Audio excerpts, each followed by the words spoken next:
তোমাকে ছাড়তে পারিনি। গত 3টা বছর ধরে ভালোবেসে যাচ্ছি, বিনিময়ে কষ্ট যন্ত্রণা ছাড়া কিছুই পাইনি, কিছুই না। প্রত্যুত্তরে আহিত আর কোনো কথাই বলে না। হন হন করে রিসোর্টে ঢুকে পড়ে আহিত। নাদিয়া বসে পড়ে মাটিতে, চুল খামচে ধরে মৃদু চিৎকার করে কেঁদে ওঠে। শরীর দুলে কান্নার ছলকে। এসবের কোনো কিছুই মনিরার কানে পৌঁছায় না। এতটাই ধীরে কথা বলেছিল দুজন। ঝোপের আড়ালে দাঁড়িয়ে মনিরা শুনতে পায় না এসব কথা। তবে নাদিয়ার রিয়াকশন দেখে কিছুটা আন্দাজ করতে পারছে সে। এসব না ভেবে নিজেও রিসোর্টের দিকে হাঁটা ধরল। চিকন রিয়াকশনের কাহিনী দেখে ফিক করে হেসে উঠল মীরা। এতক্ষণ নিজের ঘরের জানালা দিয়ে সবই দেখছিল মীরা।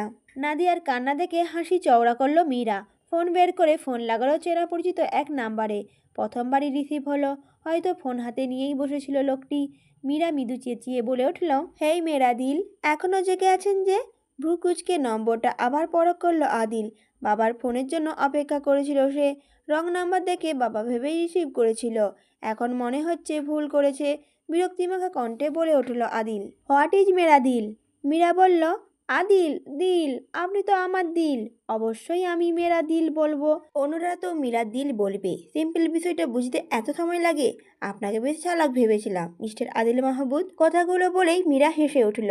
আদিল কিছুক্ষণ চুপ থেকে ঘন ঘন নিঃশ্বাস ফেলতে লাগলো। রাগ কমিয়ে এলে মুচকি হেসে বলল আদিল, মীরার এই কার কেটে দিলে মরা। এমনও হতে পারে আদি মরা। আদিল আপনার জন্য মৃত। আবার এমনও হতে পারে আপনি আদিলের জন্য মরা, আই মিন মৃত। হতেও তো পারে মিস মীরা। তা মিস মীরা, আপনার সারনেম কোথায়? ফুস করে নিঃশ্বাস ছাড়ল মীরা। অপর পাশে আদিল কিটকিট করে হাসছে। শরীর জ্বলছে মীরার। দাঁতে দাঁত চেপে বলল, অবশ্যই হতে পারে।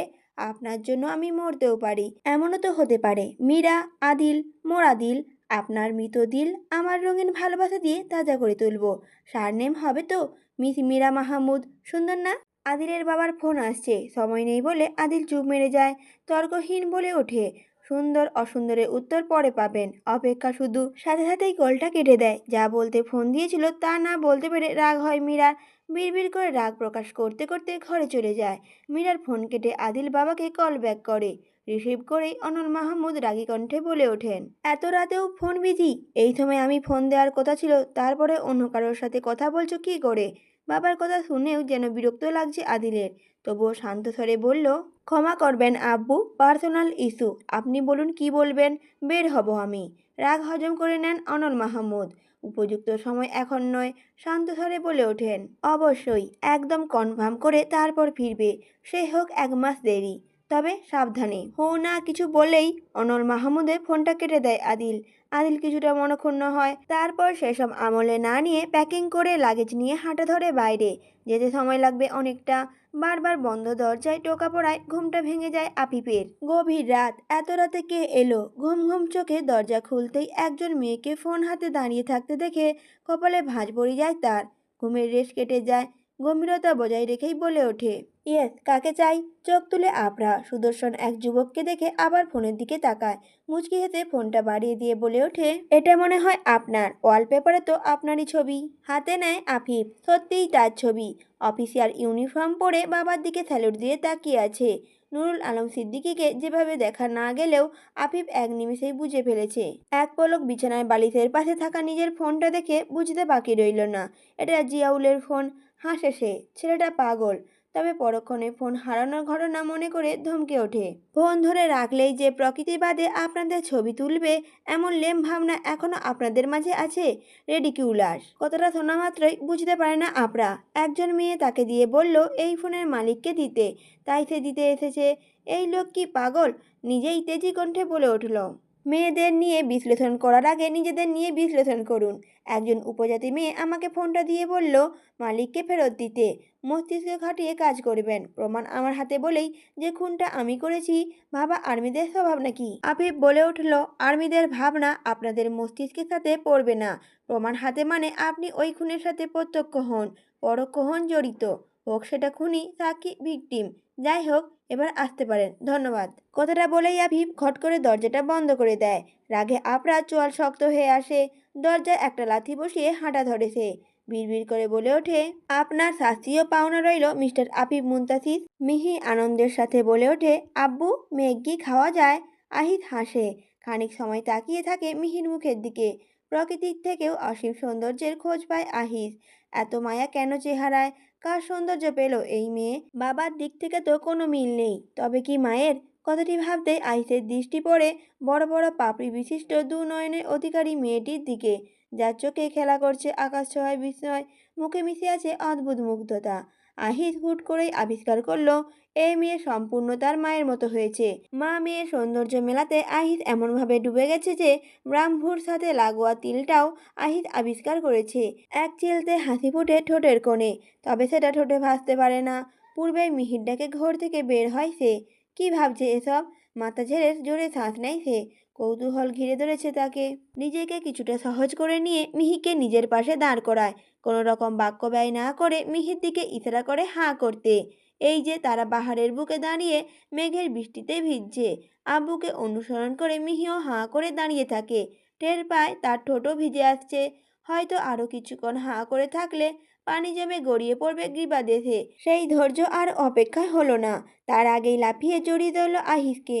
আহিস কিছুটা শব্দ করে হেসে বলল, এবার রিসোর্টে চলো আম্মু, আরো অনেক কিছু দেখার আছে। মিহি মাথা নাড়ালো দুবার। আহিস মুচকি হেসে শক্ত করে হাত ধরল। মনিরা এতক্ষণ ধরে ছোট ছোট চোখ করে দেখছিল আহিস ও তার মেয়েকে। দুজনকে একসাথে দেখতে বেশ ভালোই লাগছে। অবচেতন মনে নাড়া দিল, আহিসের পাশে থেকে দাঁড়ালে তিনজনকে আরো সুন্দর লাগবে বুঝি। মনিরা এবার গুটি গুটি পায়ে এগিয়ে এসে আহিসের পাশে দাঁড়ালো। চোখ ঘুরিয়ে দেখলো তিনজনকে একসাথে। মুখ থেকে কেমন অস্পষ্ট স্বরে বেরিয়ে আসলো, পারফেক্ট ফ্যামিলি। মিহির সাথে কথা বলায় ব্যস্ত থাকায় আহিস মনিরার মনোভাব সম্পর্কে একটুও টের পেল না। শাশুড়ির হাতে ছোঁয়ায় ঘর থেকে বের হলো মনিরা। সাহেলা বেগম হাসছেন। মনিরা লজ্জায় মাথা নিচু করে নিল। ছি ছি, কি ভাবছে? দুগাল রক্তিম হতেই সাহেলা বেগম শব্দ করে হেসে উঠলেন। মনিরা কানে ফিসফিস করে বলে উঠলেন। আতিয়া বলে উঠল, মনকে আটকিয়ে লাভ নেই, যা হচ্ছে হতে দাও। নীলাচলের বাহিরের দৃশ্যটা ছিন্ন ভিন্ন খণ্ড অখণ্ড পাহাড় দ্বারা সজ্জিত হলেও ভেতরটা খুব প্রশান্ত। বান্দরবান শহরকে দেখে নিচ্ছে আফিফ। সৌন্দর্যের খোঁজে, মুগ্ধতার খোঁজে চোখ ঘোরাচ্ছে বারবার। বরাবরের মতোই হাতে রয়েছে একটি ছবি তোলার কৃত্রিম যন্ত্রটি। কামিনী বেগম আফিফের মতো উন্মাদ হয়নি। সরল চোখে প্রকৃতির দুর্বোধ্য রহস্য খোঁজ করছেন। বেলা বেশ বাড়তেই আফিফ মাকে তাগাদা দিয়ে বলে ওঠে, মা চলো, আরও অনেক কিছু দেখার বাকি আছে আজ। কামিনী বেগম হ্যাঁ না কিছুই বললেন না। ছেলের পিছু পিছু হাঁটতে থাকেন। বসের ইশারা পেয়ে জিয়াউলও পিছু নেয়। মনটা বেশ খারাপ, বড় সাজ ঝেড়েছে ভীষণ। ভুলটা অবশ্য তারই ছিল। সে কেন মেয়েদের সামনে কথা বলতে পারে না? কাল যদি একটা ধমক দিয়ে কয়েকটা কথা শোনাতো, তার কি এক্সট্রা টেনশন করতে হতো? হতো না। মনে মনে পণও করে নিয়েছে সে। এরপর মেয়েটার সাথে দেখা হলে হিন্দিতে দুটো গালি দেবে। আবার হিন্দিতে যদি বুঝে ফেলে, তাহলে তাকেই কেলানি খেতে হবে। শেষমেশ ঠিক করেছে কোরিয়ান ভাষায় তিনটে গালি দেবে, দিয়েই ছাড়বে। নিজের ভাবনায় ব্যস্ত জিয়াউলের ভাবনায় ফাটল ধরল কারো শক্তপোক্ত পিঠে ধাক্কা খাওয়ায়। থতমত খেয়ে উপরে চাইতেই বসের রক্তচক্ষু দেখে ভড়কে যায় জিয়াউল। ঢোক গিলে কামিনী বেগমের দিকে তাকিয়ে আবার মাথা নিচু করে নেয়। আফিফ রাগটাকে হজম করতে পারে না। শক্ত হাতে জিয়াউলের বাহুতে চাপড় দিয়ে গম্ভীর কণ্ঠে বলে ওঠে, আমি না এখানে দাঁড়ালে পাহাড়ের বুকে তোমার নামটা খোদাই হয়ে যেত। লেখা থাকতো, ঘুরতে এসে ভাবনায় নিলজ্জিত এক যুবক পাহাড়ের বুকে জীবন বিসর্জন দিয়ে নীলাচলকে সমৃদ্ধ করেছে। তখন মানুষ পরটাকে নীলাচল নয় জিয়াউল বলেই চিনত। আহাম্মক কোথাকার! জিয়াউল যেন নিজের মৃত কল্পনা করে। মানুষের মুখে মুখে আফসোসের সুরও কল্পনা করে ফেলল। মাথা ধরে চিৎকার করে বলে উঠল, না, এ হতে পারে না। আমি বাঁচতে চাই 100 বছর। উপজাতি মেয়েকে বিয়ে না করা পর্যন্ত আমার কিছু না হোক, আমিন। জিয়াউলের কর্মকাণ্ড দেখে কামিনী বেগম খিলখিল করে হেসে দিলেন। আফিফের রাগ চরমে পৌঁছালেও মায়ের হাসি মুখ দেখে কিছু বলল না। গম্ভীর মুখে হাঁটা ধরল মায়ের হাত ধরেই। জিয়াউল মাথা চুলকে নিজের গোষ্ঠী উদ্ধার করতে করতে হাঁটছে। প্রথমবারের মতো ভুল এবার আর করেনি। প্রতিটা ঘাসের সংখ্যাও যেন গুনছে সে। এইভাবে পরখ করে হাঁটছে। গভীর রাত, ঘুমে বিভোর আফরা ও মীরা। দুজন মানুষ একই বিছানায় ঘুমিয়েছে, অথচ কারোর শরীরের সাথে একটুও স্পর্শ লাগেনি। বিছানায় শরীরটা এলিয়ে রাখা, দেখে মনে হচ্ছে মাঝখানে কোনো অদৃশ্য দেয়াল দুজনকে দুদিক থেকে আলাদা করে রেখেছে। মাঝখানে রাখা ফোনটি মিনিট 3 হবে বেজে চলেছে। কারো স্মরণের বার্তা পৌঁছে দিচ্ছে ফোনের মালিককে। তবে ফোনের মালিক যে গভীর ঘুমে। অপর পাশের মানুষটি বিরতিহীন ফোন দিয়েই যাচ্ছে। ঘুম হালকা হয়ে আসে মীরার। চোখ খুলে না, শব্দ অনুসরণ করে হাত বাড়ায় ফোনের দিকে। আন্দাজে আঙুল ছুঁয়ে কানে ধরতেই অপর পাশ থেকে গম্ভীর সুর শুনতে পায়।